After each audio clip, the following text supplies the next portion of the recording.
Okay, so this is a tutorial. Okay, so this is a tutorial on InDesign. Some of the techniques you can use with text. It just follows the slides that I've put up in your classroom, so you can follow along with them as well. All right, so the first thing we're going to try is just get some simple text into InDesign. So we might, what might we do? We might start with a new page, I think. So let's go to a new page. All right, so first thing to do is simple page of text, right? So you click on the text tool, you draw a rectangle, and then you can go fill with placeholder text. You get the text here. You can obviously affect the font you choose and the size and all of that sort of thing, just as you would expect. You can also go right click, text frame options, and you can affect the number of columns that come here. Obviously the gutter you can affect, all this sort of thing. You can muck around with that, experiment with that. It's very useful. All right, next thing. Headings. Okay, kerning. Okay, so there's a thing called kerning, and what that means is sometimes you'll find when you go and put a heading up,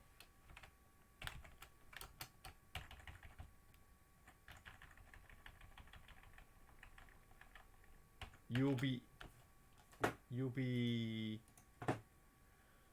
looking at it thinking, you know what, the gap between the L and the O just looks too big, and so you'll want to manually adjust these things for a heading, especially in a magazine or something like that.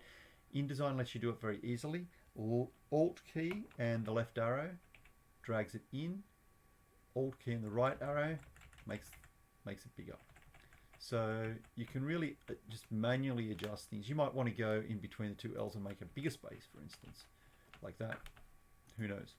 All right, so that's called kerning. If you were to do, you could actually do that with a whole long frame. So you could do that with the whole thing. Sorry, not that. So you could use your left arrow with the Alt key, and it would make the space between, between each letter very small. So you can see here where it's been changed, it's very tight, and here there's a lot more space between each character.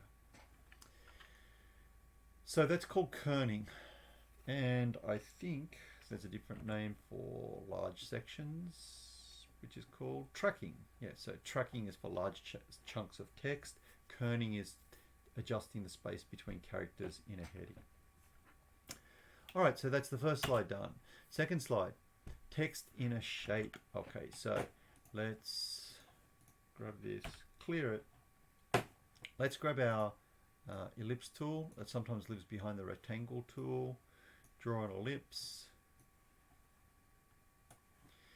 Grab your text tool, click inside, right click, and fill with placeholder text. And you can see that that comes up there. Once again, you can right click, text frame options. You can, if you wanted to, you could have multiple columns. You can also leave space between the line and the text. So you can experiment with that as well.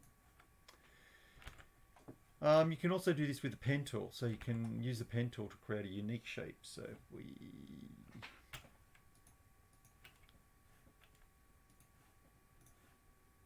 get rid of that, grab the pen tool, and pen tool can do straight lines if you just click and release on your mouse, or click and drag and you start creating all sorts of weird and wonderful curves. To create a closed shape, grab the text tool, right click, fill with placeholder text, right click, text frame options, and you can change the inset spacing, things like that. So that's how you can fill any old shape with text. Okay, let's see what's up next. Okay, Okay, so now what we want to do is we want to have a large block of text. We want to put a circle in the middle of it and make the text flow around that circle. So let us try that. So we'll start with a large block of text. Right click, fill with place text. Okay, so now we grab our ellipse tool again. We put an ellipse there, and you can see we can just see through it. And so what we need to do is we need to go into the Windows menu and select the text wrap experiment. I don't know why it says experiment, but anyway. Windows, text wrap option. And we choose that one. And you can see straight away the words flow around the ellipse, which is good.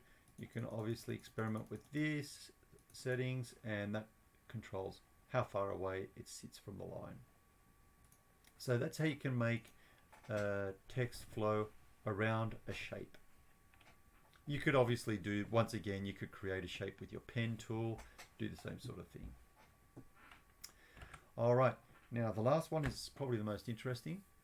It's text around a transparency. So here what we're talking about is we grab an image from the internet or something like that that has a transparency, and we want the text to follow the edge of that transparency.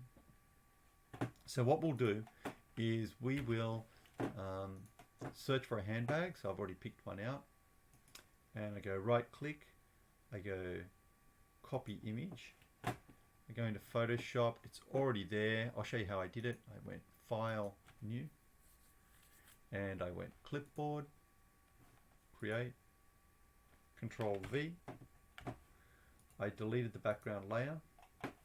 I did Select, Subject, it has a think. When it's finished thinking, it will have selected the handbag, but we want to select the background. So to invert that, we go Invert, we press the Delete key, and it deletes all the foreground material. Okay, so we've got what we want now. So we go File, Save, and we'll call it HB1. And you notice that it's still a Photoshop file because we should keep things in Photoshop format. Okay. Pardon me. Let's jump over to InDesign. Let us get rid of this one. Now, an interesting problem is when you've got multiple objects on top of each other. So here we've got the ellipse on top of the text box. So if you hold your control key down while you are selecting, it will rotate through all the different things. So if you find it difficult to select your object, try holding your control key down while you're clicking. All right, so we get rid of that. We go File, Place.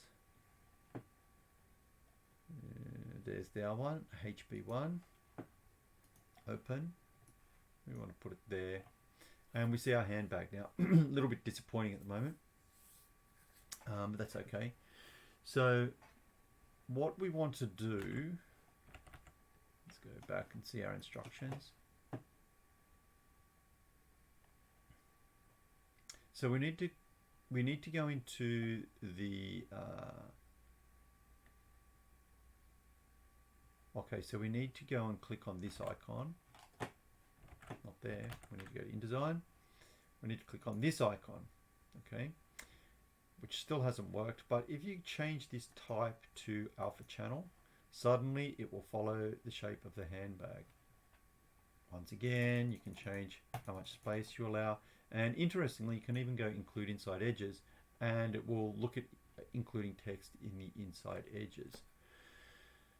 And that finishes this tutorial. That's all those slides. So hopefully you've learned something about how to make text appear in InDesign.